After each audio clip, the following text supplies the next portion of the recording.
வணக்கம், நான் மாரிமுத்து. இபி ஆஃபீஸில் பல முறை அலைஞ்சிட்டேன். ஆனால் என் வேலையை செய்ய மாட்டாங்க. எல்லா டாக்குமெண்ட்டும் சரியாக இருக்குது, இருந்தாலும் அலக்கழிக்கிறாங்க, லஞ்சம் எதிர்பார்க்குறாங்க. இபி மீட்ரு ஒர்க் ஆகலை, ஆனால் எனக்கு பில்லு மட்டும் வந்துகிட்டே இருக்குது. நேம் ட்ரான்ஸ்ஃபர் கொடுத்தேன், எனக்கு எதுவும் வேலை நடக்க மாட்டேங்குது. இப்படி இபி ஆஃபீஸில் எந்த வேலை வேணால் இருக்கட்டும், அந்த வேலைக்கான ஒரு கால அளவு இருக்கும். அந்த கால அளவு முடிஞ்சும் உங்களுக்கான வேலை நடக்கலை அப்படின்னா, இப்போ நான் சொல்கிற மாதிரி செய்யுங்க. ஒரு விஷயம் மைண்டில் வச்சுக்கோங்க, உங்கள் சைடில் நியாயம் இருக்கணும். நீ என்ன வேலைக்காக போனீங்களோ அதுக்கான கால அளவுன்னு ஒன்று இருக்கும். அந்த கால அளவை முதல்ல இபி ஆஃபீஸுக்கு வேலை செய்யறதுக்கு கொடுக்கணும். அந்த கால அளவு முடிஞ்சும் அவங்க வேலை செய்கிற பட்சத்தில் இப்போ நான் சொல்கிற ஆப்ஷன் நீங்கள் யூஸ் பண்ணலாம். இந்த ஆப்ஷன் உண்மையிலே ஒர்க் அவுட் ஆகுது. ஏன்னா எனக்கு தெரிஞ்ச 2-3 பேருக்கு நான் இதை சொல்லி அவங்க அதில் சக்ஸஸும் ஆகியிருக்காங்க. ஒருத்தருக்கு டெம்பரவரி இபி கனெக்ஷன் மாத கணக்காக கொடுக்காம இருந்தாங்க, அவங்களுக்கு இபி கனெக்ஷன் கொடுத்துட்டாங்க. இன்னொருத்தவங்களுக்கு 1.5 வருஷத்துக்கு மேலே இபி கனெக்ஷன் கொடுக்காம இருந்தாங்க, அவங்களுக்குமே இபி கனெக்ஷன் கொடுத்துட்டாங்க. ஸோ இது ஒரு சக்ஸஸ் மெத்தட் தான்.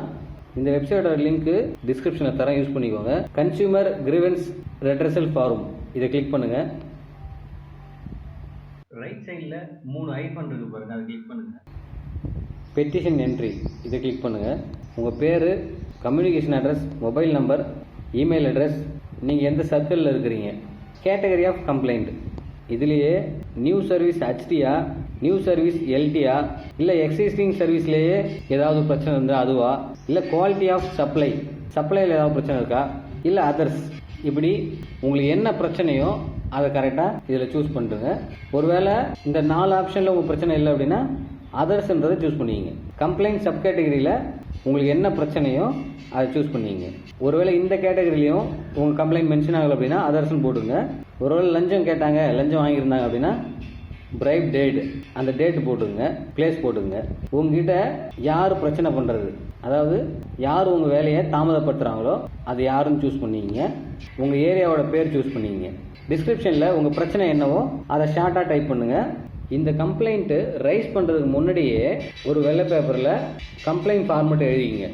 என்ன கம்ப்ளைண்ட்டோ டைட்டில் போட்டு, ஃப்ரம்மில் உங்கள் பேர், அட்ரஸு, 2ல் தமிழ்நாடு மின்சார வாரியம் கன்சூமர் ரெட்ரஸல் ஃபாரம் அப்படின்னு போட்டு, சப்ஜெக்டில் என்ன உங்களுக்கு பிரச்சனையோ சப்ஜெக்டாக போட்டுருங்க.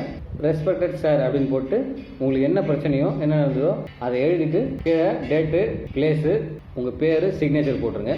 இதை ஃபோட்டோ பிடிச்சி 3 MBக்குள்ளே நீங்கள் பிடிஎஃபாக வச்சுக்கணும்.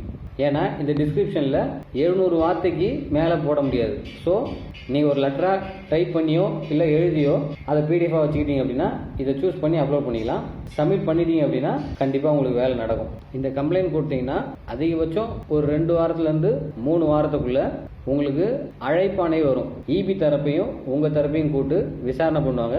யார் பக்கம் நியாயம் இருக்கோ அதிகபட்சம் ஒரு 2 மாதத்தில் உங்களுக்கு ஆர்டர் பாஸ் பண்ணிடுவாங்க. டிஎன்இபியிலிருந்து உண்மையிலே ஒரு நல்ல சர்வீஸு. கண்டிப்பாக இதை யூஸ் பண்ணிக்கோங்க, ஒர்க் அவுட் ஆகுது. இந்த வீடியோ யாருக்கு தேவைப்படும்னு சொல்ல முடியாது, எல்லாருக்குமே தேவைப்படும். ஸோ ஷேர் பண்ணுங்கள். ஷேர் பண்ண டைம் இல்லாதவங்க இந்த வீடியோவுக்கு லைக் போட்டிங்கன்னா யூடியூப் ஷேர் பண்ணுற வேலையை பார்த்துக்கும். வேற ஒரு நல்ல வீடியோவில் சந்திக்கிறேன். நன்றி.